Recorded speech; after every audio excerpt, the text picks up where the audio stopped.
NCP নেতা, সাবেক শিবির নেতা জনাব নাসিরউদ্দিন পাটোয়ারি অসাধারণ ঘটনা ঘটিয়ে দিয়েছেন এবং নাসিরউদ্দিন পাটোয়ারি কাণ্ড দেখে ডেফিনেটলি জামাত বিএনপি অবাক যে পাটোয়ারি এসব কি করছে। জামাত যা পারেনি, বিএনপি সরকার যা পারেনি, সেটা নাসিরউদ্দিন পাটোয়ারি করছে। দর্শক, ভারত বাংলাদেশের বিরুদ্ধে মহা ষড়যন্ত্র শুরু করে দিয়েছে। এটা বিএনপি টের পেয়েছে এবং বিএনপি নড়ে চড়ে বসেছে। বাংলাদেশের উপর সামরিক আগ্রাসন চালানোর ইঙ্গিত দিচ্ছে ভারত এবং এটা কন্টিনিউ করার জন্য বাংলাদেশ সরকার বা বিএনপি সরকারও জামাতের সাথে আপোষ করছে, এনসিপির সাথে আপোষ করছে। বিএনপি সরকার পাকিস্তানকে ডেকে আনছে, পাকিস্তানের স্বরাষ্ট্রমন্ত্রী বাংলাদেশ ভিজিট করে গিয়েছেন এবং তিস্তা প্রজেক্ট চীনকে দিচ্ছে, গঙ্গা ব্যারেজ করছে ভারতকে বৃদ্ধাঙ্গুলি দেখিয়ে, ভারতকে জিজ্ঞেস না করে। এর মানে পুরো ভারতের হাতে হারিকেন ধরিয়ে দিচ্ছে বিএনপি সরকার। এবং ভারতও বাংলাদেশের বিরুদ্ধে ষড়যন্ত্রে মেতে উঠেছে। তারা সীমান্তে কাঁটাতারে বেড়া নির্মাণ করবে বলছে, এটা পায়ে পড়ে ঝামেলা বাঁধানোর মতো একটা বিষয়। এবং নানান উস্কানিমূলক কথাবার্তা বলছে, উশিনের হুমকি দিচ্ছে, মুসলিমদেরকে বাংলাদেশে ঠেলে দিবে, শরণার্থী ঢেউ নামবে, এইসব কথাবার্তা বলছে। এবং তারা ইন্টারব্যালিস্টিক মিসাইল এক্সপেরিমেন্ট করে বাংলাদেশের কোল ঘেঁষে এবং বাংলাদেশে তার আলোর ঝলকানি পড়ে। এটা বাংলাদেশকে এক ধরনের ইরিটেট করার মতো। এটা তো পাকিস্তানের কোল ঘেঁষে বা চীনের কোল ঘেঁষেও করতে পারতো, ভারত মহাসাগরের অন্যান্য জায়গায় করতে পারতো, মিয়ানমার, এমনকি ইন্দোনেশিয়ায় আলোর ঝলকানি পড়বে, শ্রীলঙ্কা, এটাও করতে পারতো না। বাংলাদেশ এই অংশে কেন করতে হলো? এটা ইন্টেনশনাল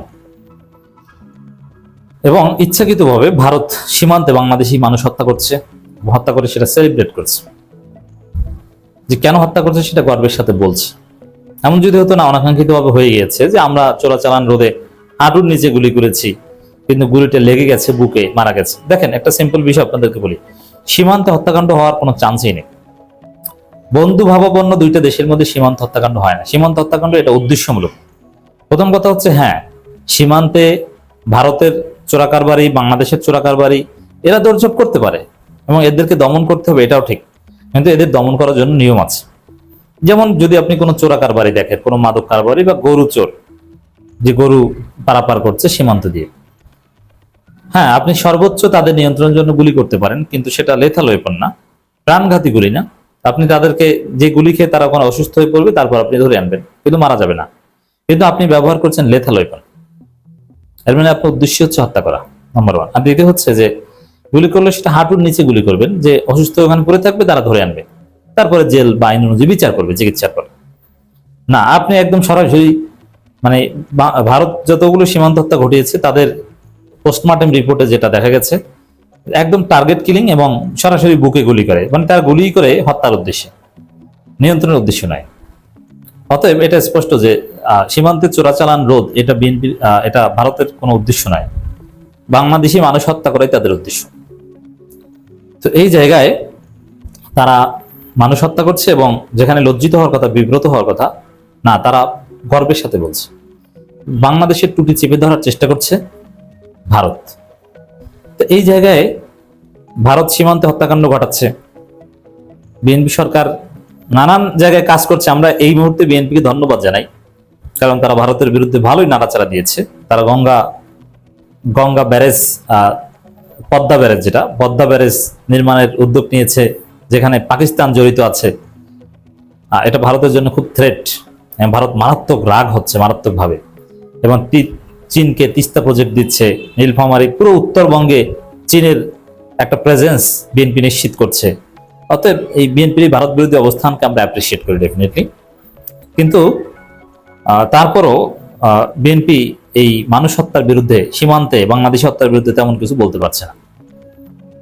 এর বিরুদ্ধে রাজনৈতিকভাবে বাংলাদেশের জনগণ যে ক্ষুব্ধ ভারতের বিরুদ্ধে, তেমন এটাও দেখাতে পারছে না, তেমন কোনো প্রতিবাদই করতে পারেনি। জামাত প্রতিবাদ করেছে, শিবির প্রতিবাদ করেছে, কিন্তু আমার কাছে মনে হয়েছে জামাত শিবিরের চাইতে কার্যকর প্রতিবাদ করেছে নাসিরউদ্দিন পাটোয়ারি।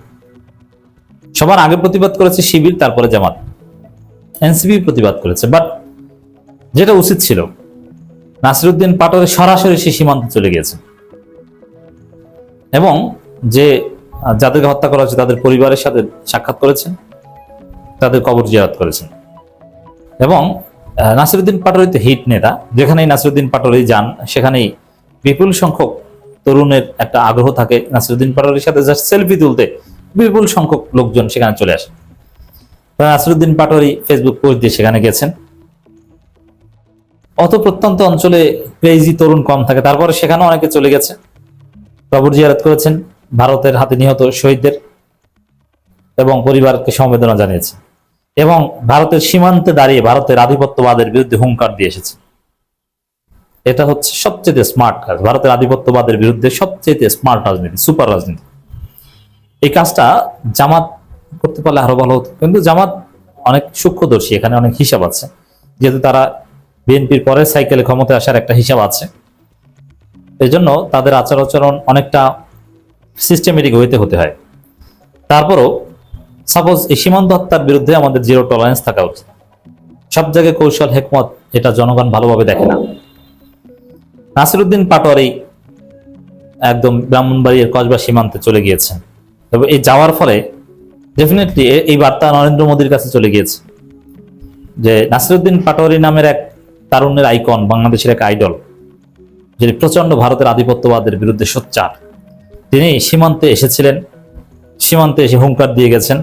এই খবর শুভেন্দু অধিকারীর কাছেও আছে, নরেন্দ্র মোদীর কাছেও আছে, এমনকি রণধীর জয়সওয়ালের কাছেও আছে, বিক্রম মিস্ত্রির কাছেও আছে। এদেরকে যদি জিজ্ঞেস করেন এরা সবাই জানে। নাসিরুদ্দিন পাটোয়ারিরা পুরো ভারতবর্ষকে কাঁপিয়ে দিতে পারেন, মোদীর মধ্যে কাঁপন ধরিয়ে দিতে পারেন। সীমান্তে যে এই কাঁপন ধরিয়ে দিয়ে এসেছে, এখানে সীমান্তে এনসিপির ছেলেরা আগেও গিয়েছে, কিন্তু যারাই যাক, নাহিদ ইসলামও গিয়েছে, যারাই যাক, সীমান্তে নাসিরুদ্দিন পাটোয়ারি গেলে যে প্রভাব পড়ে, সেই প্রভাব অন্য কেউ গেলে পড়ে না এনসিপির মধ্যে। এই রাজনীতিটা, এটা বিএনপি খুশি, বিএনপি এখানে বেজার না, কারণ বিএনপি জামাত এনসিপির লাইনে চলে এসছে, বিএনপি ওই ভারতের লাইনে এখন আর নাই, ভারতের সাথে তাদের লুতুপুতু সম্পর্ক শেষ, ওটা কাজ হয়নি। বরং জামাত এনসিপি যেরকম, এনসিপি অবশ্য মার্কিন যুক্তরাষ্ট্রের সাথে তাদের আলাদা মাখামাখি আছে, দ্যাটস ডিফারেন্ট। চীনের সাথে জামাতের যে ইন্টারাকশন, ওই লাইনে বিএনপি চলে এসছে। তো এই পাটোয়ারি রাজনীতি যে আসলে সুপার স্মার্ট, তার প্রমাণ হচ্ছে এই কসবা সীমান্ত। তিনি প্রথমে ফেসবুকে পোস্ট দিয়েছেন যে আমি ব্রাহ্মণবাড়ি কসবা সীমান্ত এলাকায় অবস্থান করব, সারাদিন ভারতীয় সীমান্তরক্ষী বাহিনীর গুলিতে নিহত 2 বাংলাদেশি কবর জিয়ারত করব এবং তাদের শোকাহত পরিবারের পাশে কিছুটা সময় কাটাবো, একই সাথে সীমান্তে দায়িত্ব পালনরত বিজিবি ভাইদের সাথেও সাক্ষাৎ করব। চিন্তা করেছে নাসিরুদ্দিন পাটোয়ারিরা বিজিবির সাথে সাক্ষাৎ করলে বিজিবির মনোবল বেড়ে যায়, বিজিবির লোকজন নাসিরুদ্দিন পাটোয়ারির ভক্ত, কারণ এই বিজিবির লোকজন জানে যে তারা কতটা কষ্টে আছেন এবং ভারত কতটা ডিস্টার্ব করে, ভারত কতটা ইরিটেট করে। হ্যাঁ, নাসিরুদ্দিন পাটোয়ারি বলেছেন শেখ হাসিনাকে বাংলাদেশে ফেরত দেওয়া হোক, এবং ভারতকে হুঙ্কার গর্জন দিয়ে এসেছেন, আরো নানান বিষয়ে কথা বলেছেন। তো নাসিরুদ্দিন পাটোয়ারি আসলে সুপার অ্যান্ড স্মার্ট পলিটিক্স করছে।